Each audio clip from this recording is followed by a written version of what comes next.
À travers les décombres, ce drone inspecte un bâtiment à la recherche d'un combattant palestinien en fuite.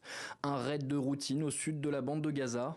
L'armée israélienne ne le sait pas encore, mais elle vient de localiser son ennemi numéro 1, Yahya Sinwar, le chef de la branche militaire du Hamas. Vêtu d'un kéfier et recouvert de poussière, l'homme a la main arrachée. Dans un dernier geste, il jette un débris en direction du drone.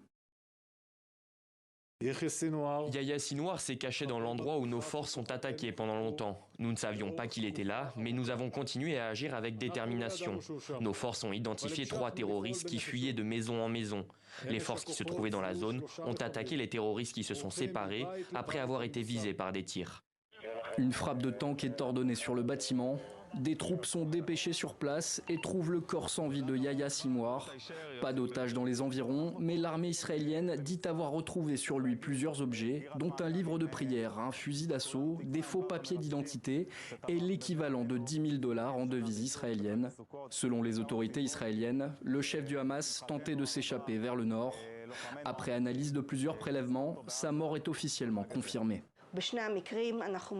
Nous avons trouvé une correspondance avec Yahya Sinwar. Nous avons des correspondances ADN, les empreintes digitales et les dents de Yahya Sinwar. La police et les autorités pénitentiaires israéliennes ont toutes ces données et nous avons utilisé des données antérieures pour comparer. En Israël, la population est descendue dans la rue pour célébrer la mort du cerveau des attaques du 7 octobre.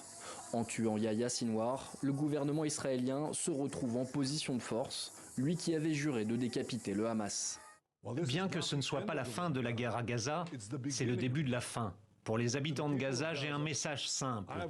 Cette guerre peut se terminer demain. Il peut être mis fin à cette situation si le Hamas dépose ses armes et rend nos otages. Ce vendredi, le Hamas a confirmé la mort de son chef et affirmé que celle-ci renforcerait le mouvement. L'organisation a également indiqué que les otages israéliens ne seraient libérés que si Israël arrêtait entièrement son opération militaire dans la bande de Gaza.